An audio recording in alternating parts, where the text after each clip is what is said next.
باب قول النبی صلی اللہ علیہ وسلم، آپ صلی اللہ علیہ وسلم کا فرمان، رب مبلغ،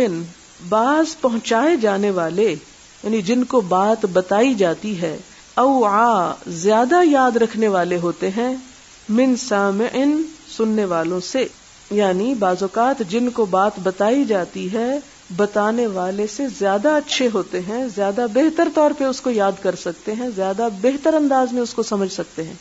اوعا کا مطلب ہوتا ہے سمیٹنے والے، وعاء برتن کو کہتے ہیں، یعنی ان کا برتن بتانے والے کے برتن سے بڑا ہوتا ہے، اس کو وہ زیادہ اچھے انداز میں یاد کرتے ہیں۔ حدثنا مسدد قال حدثنا بشر قال حدثنا ابن عون عن ابن سیرین عن عبد الرحمن ابن ابی بکرۃ عن ابیہ ذکر النبی صلی اللہ علیہ وسلم،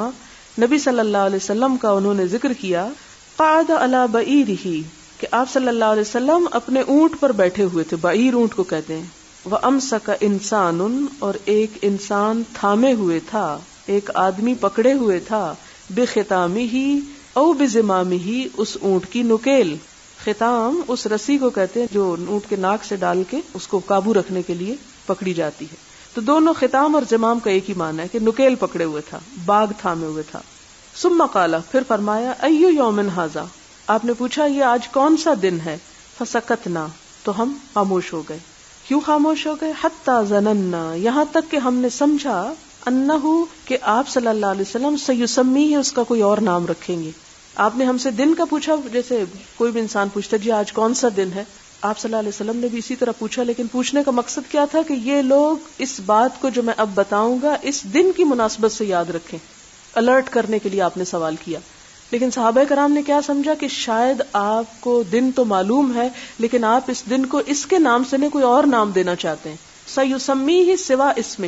کہ آپ نام رکھیں گے اس کا اس کے نام کے علاوہ کوئی اور۔ قال، پھر آپ نے فرمایا، یعنی جب صحابہ کچھ نہیں بولے، خاموش رہے کہ شاید ہمیں کوئی ایک نئی بات پتہ چلے، قال، تو آپ نے فرمایا، الیس یوم النحر، کیا یہ یوم النحر نہیں، یعنی قربانی کا دن نہیں؟ قلنا بلا، ہم نے عرض کیا ہاں یا رسول اللہ صلی اللہ علیہ وسلم۔ قال فأی شہر ھذا، آپ نے پوچھا یہ کون سا مہینہ ہے؟ فسکتنا، پھر ہم چپ ہو گئے، حتی ظننا، یہاں تک کہ ہم نے خیال کیا، انہ سیسمیہ، کہ آپ اس کا نام رکھیں گے، بغیر اسمہ، اس کے نام کے علاوہ، یعنی کوئی اور نام رکھیں گے اس کا۔ فقال الیس بذی الحجہ، کیا یہ ذی الحج کا مہینہ نہیں؟ قلنا بلا، ہم نے کہا جی حضور صلی اللہ علیہ وسلم۔ قال فإن دماءکم، تو آپ نے یہ اتنی اہم ترین بات فرمائی دن اور مہینے کو یاد کروا کے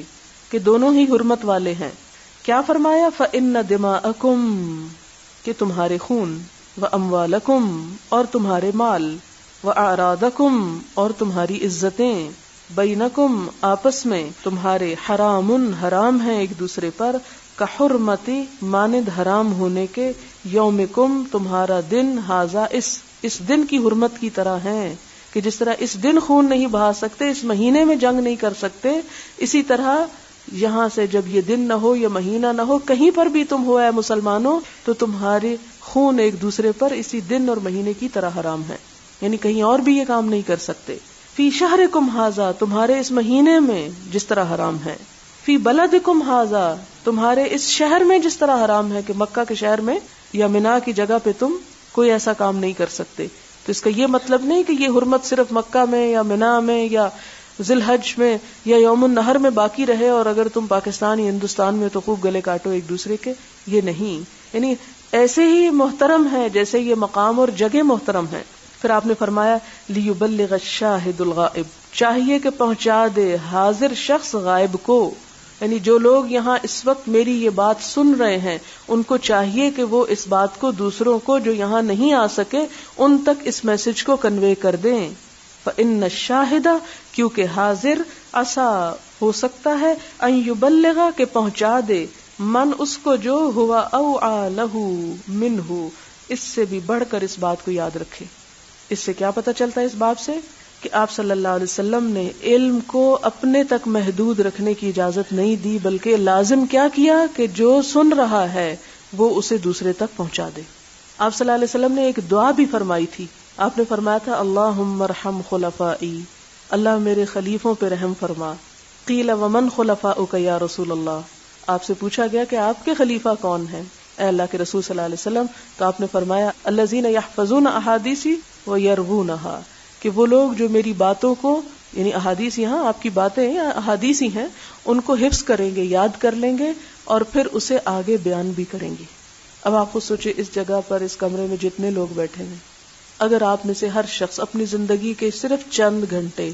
آپ اپنے ٹوٹل گھنٹے جمع کر لیں کسی وقت کہ آپ کی ابھی تک زندگی کتنی ہے یا اندازاً ایوریج اور کتنی ہوگی، ان سب کے گھنٹے گن لیں اور اس میں سے آپ صرف 1% سے بھی کم اگر گھنٹے اس علم کو سیکھنے اور دوسروں تک پہنچانے میں صرف کر دیں تو اس امت سے جہالت مٹ سکتی ہے. صرف اتنے لوگ جو یہاں بیٹھے ہیں، باہر کے تو باہر ہی رہے، جو یہاں بیٹھے ہیں اگر صرف اتنے، اور اگر آپ یہ کام کرتے ہیں تو آپ حضور صلی اللہ علیہ وسلم کی دعا کے مصداق ہیں، کہ آپ کے لیے دعا ہے پھر آپ صلی اللہ علیہ وسلم کی.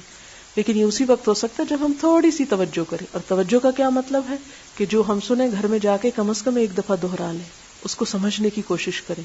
اور اگر کوئی بات سمجھ نہیں آئی تو اس کو پوچھ لیں، تاکہ ہمارا یہ وقت ضائع نہ ہو جائے، کہ ہم اس سے کئی گنا زیادہ فائدہ حاصل کر سکتے ہیں، اور اس کو ہم صرف ایک مصیبت کے مارے یہاں بیٹھ کے یا صرف ایک انجوائمنٹ کی خاطر آ کے چلے جائیں. نہیں، اس میں سے نیت رکھیں کہ کچھ نہ کچھ اس کا حصہ انشاءاللہ دوسروں تک بھی پہنچانا ہے، کیونکہ آپ میں سے بے شمار سننے والے ایسے ہیں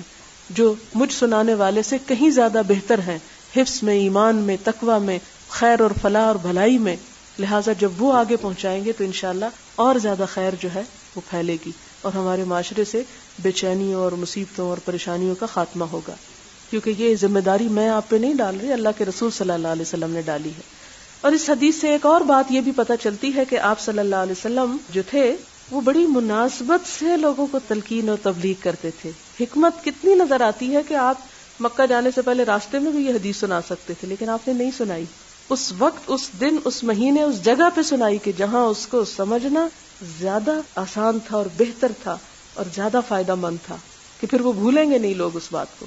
تو ایسا ماحول، ایسا انوائرنمنٹ، آپ دیکھیں کہ جب علم ہوتا ہے نا تو ایک تو اس کا کانٹینٹ ہوتا ہے کہ کیا دیا جا رہا ہے، پھر اس کا میتھڈ ہوتا ہے کہ کس طرح دیا جا رہا ہے، اور پھر اس کا انوائرنمنٹ ہوتا ہے. یہ تین چیزیں علم کے سیکھنے اور سکھانے کے لیے انتہائی ضروری ہیں: کانٹینٹ، میتھڈ، انوائرنمنٹ. تو آپ صلی اللہ علیہ وسلم کی جو تعلیم کی پالیسی تھی اس میں ہمیں یہ تینوں چیزیں نظر آتی ہیں. کانٹینٹ بھی، یعنی جو کچھ آپ نے دیا وہ بھی بے مثال ہے،